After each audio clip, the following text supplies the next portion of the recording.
Okay, so we are back. The verse, I'm still in verse 1. And so we're talking about chapter 6, and we're in verse 1. So let's come back for part 2. We're still in verse 1, and we left off at high and lifted up because I didn't want to make the video too long for you guys. So the first one, we in chapter 6, verse 1. So we're still in verse 1. So we're here in chapter 6, still in verse 1. Left off at high and lifted up.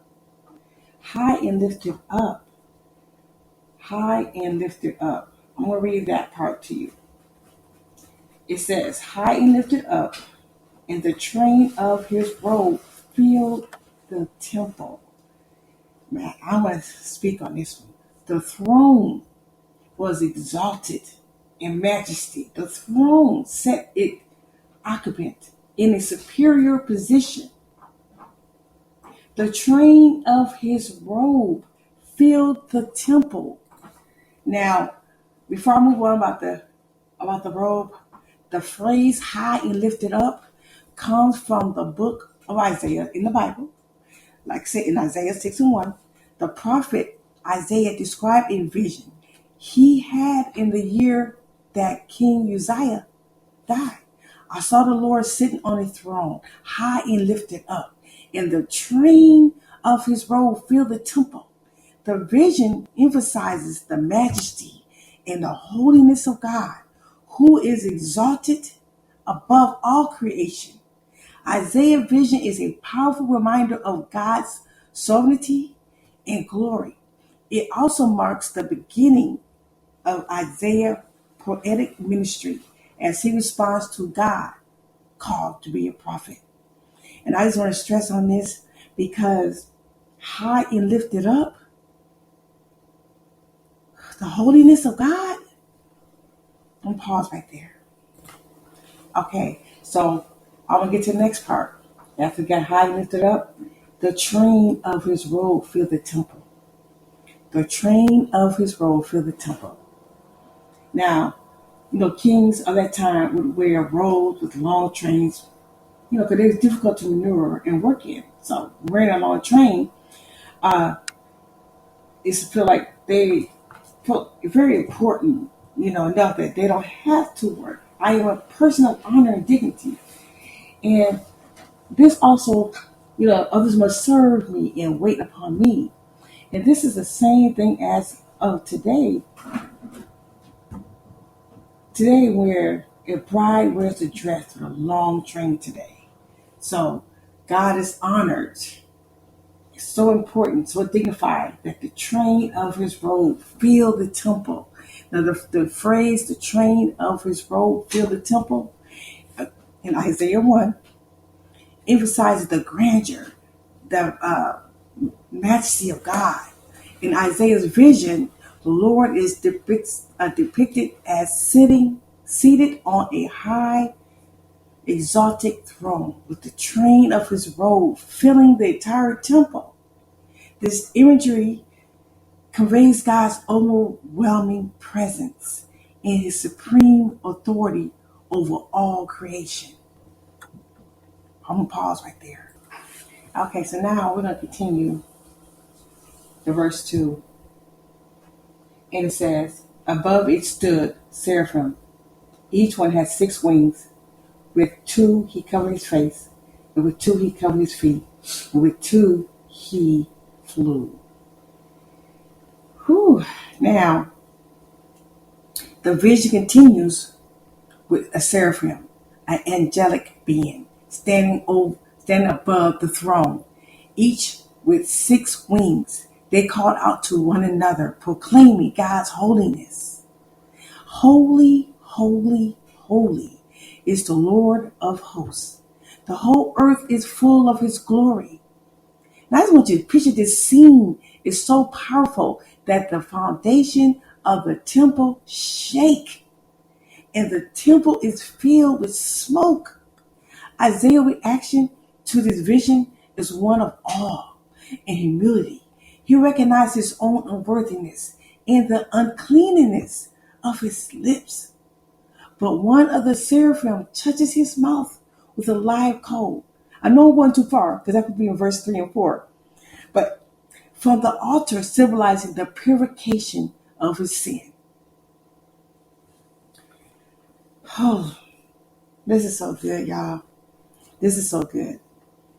The vision marks the beginning of Isaiah's poetic ministry as he responds to God's call with the famous words.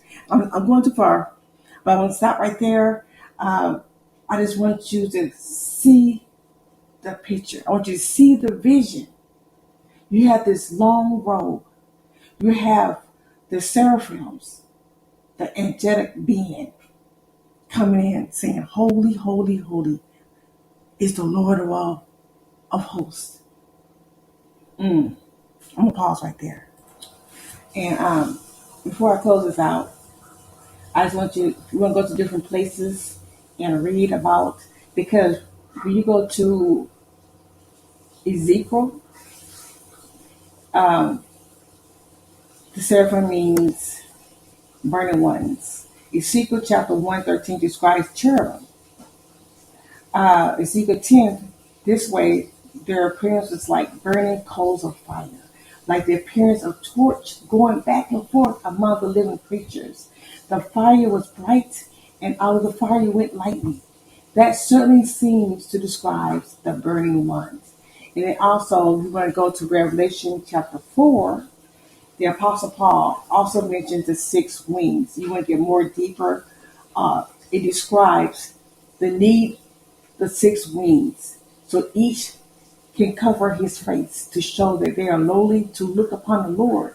So each cover his feet to hide this humble area of the body. So nothing even possible defiant or deficient is seen in the Lord's presence. And so each can fly. And I just love that the part when about the feet, that they will go only where the Lord sends them. And that's how we should be. We should be obedient. We should be able to be obeyed wherever God tell us to do. And I just think that's very good. But I know I'm past the 6-minute mark. I think I'm going to stop right here. I just want you to go back to Revelation 4, Ezekiel 10, Ezekiel 1. And it's a little bit when Moses said, you cannot see my face, for no man shall see me and live. Exodus 33. Apparently the same is true even for the angels. So the seraphim covered their face. The 2 wings, if it meant the angels fly. Nothing else than ready. And it's just so wonderful because when God tells us to go, you should be ready and cheerful performance of the commandment of God. So you should be ready to go. So I'm going to leave it right there. This is going to be verses 1 and 2. They're both going to be in the same, hopefully the same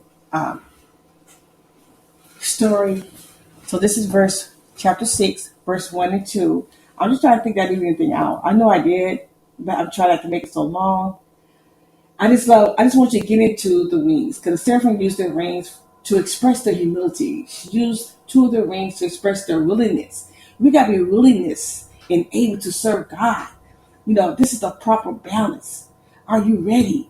God can go and use anybody, but when he comes to you, you got to be willingness and ready to serve him yourself. So I'm gonna leave it there because I can go on because this is so good to me. I just love this. I just love this. I love how the robe fill the room, how the smoke fill the room. So enjoy this video. God loves you. I love you. Stay true to yourself, and you be truly, truly blessed.